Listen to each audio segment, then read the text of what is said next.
চিত্রশিল্পী সুলতান, আমি তাকে খুব পছন্দ করতাম।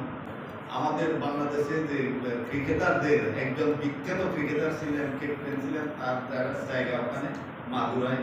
আর এখানে যে আসলাম, এখানেও এক বিখ্যাত ক্রিকেটার ছিল অতীতে। হ্যাঁ, তো এটাও সেই বিখ্যাত ক্রিকেটারের জায়গা। যাই হোক, অ্যাপার্ট ফ্রম দ্যাট, দেখুন যে এই বিখ্যাত জায়গাতে আরো অনেক বিখ্যাত বিখ্যাত লোকজন ছিলেন। আমি শুনতেছিলাম উদয় শঙ্করের নাম, রবি শঙ্করের নাম, এগুলি কিন্তু বিখ্যাত। আর একটা তো সিনেমা মনে হয় দেখেছি, চিত্রা নদীর পাড়ে। তো এই কারণে ঋষি সাহেব আমাকে নিয়ে গেলেন চিত্রা নদীর পাড় দেখাতে। যাই হোক, ভালো লেগেছে পাড়টা। এই যে জোয়ার এবং বাচ্চার খেলা হচ্ছিল, এগুলো দেখেও আমার খুব ভালো লেগেছে।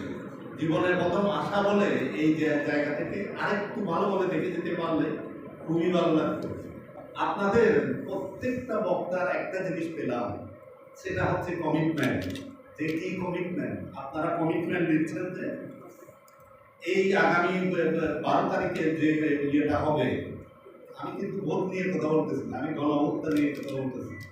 এই গণভোটটা হবে আনন্দের সাথে, উৎসাহের সাথে, কারণ এই গণভোটেই আমার ভবিষ্যৎ নির্ধারণ করে দেবে আমি কেমন বাংলাদেশ চাই।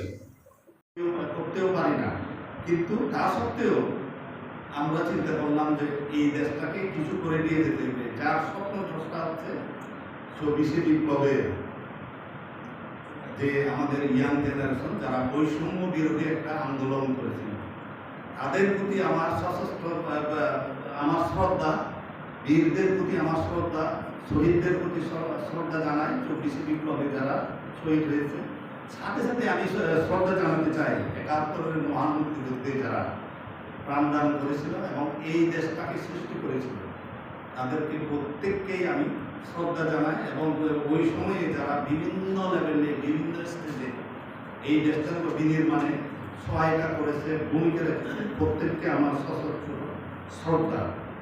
দেখুন, আমার কাছে 71 থেকে এই পর্যন্ত আসলে 71 দেখেছি, এখানে অনেকেই না দেখলেও আমার জন্ম হয়েছে হচ্ছে 59। বিনির্মাণ ভবিষ্যৎ কেমন হবে, আমরা সবাই মিলে একে একে আমরা এটা নিয়ে চিন্তা করব। সেটাই হচ্ছে আমাদের বোধের এখানে যে ইয়েগুলি আছে, সেটাই হচ্ছে আমাদের বোধ। এখানে না বোধ দেওয়ার কোনো স্কোপ নাই। সুতরাং আপনাদের হোয়াটসঅ্যাপ আপনারা বলেন, আপনারা সবাই বোধ দেবেন, এটাই কিন্তু আমরা মনে করি। কিন্তু দেখুন, এই যে বলতে দেবেন, কেন দেবেন?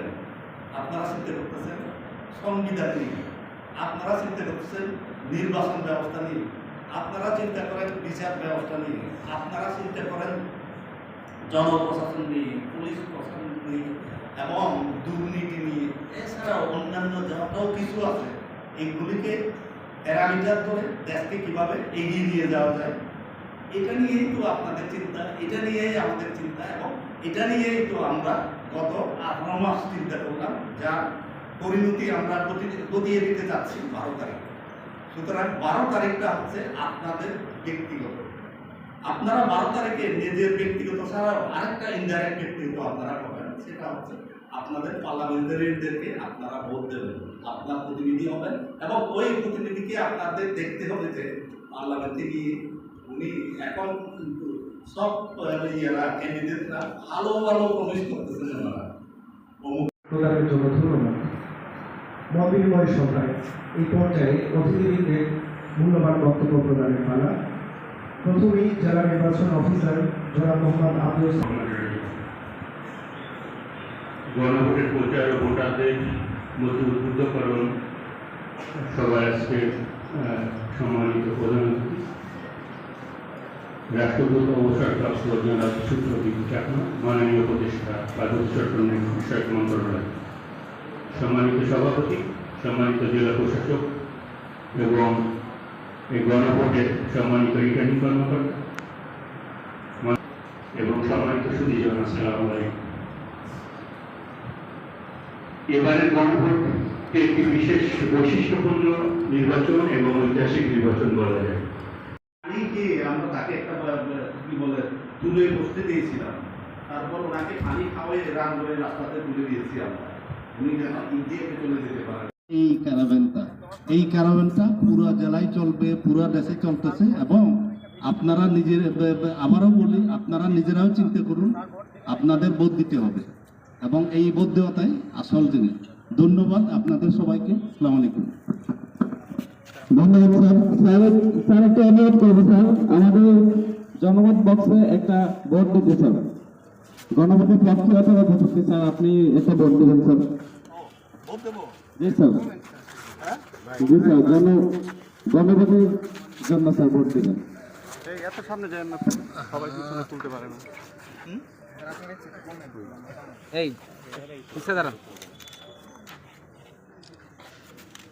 গণভোটের ব্যাপারে কি চাচ্ছেন স্যার? আরে ভাই ফোন বারবার ঢুকছে, একই ফ্রেমে ধরেন। ক্যামেরা এই দিকে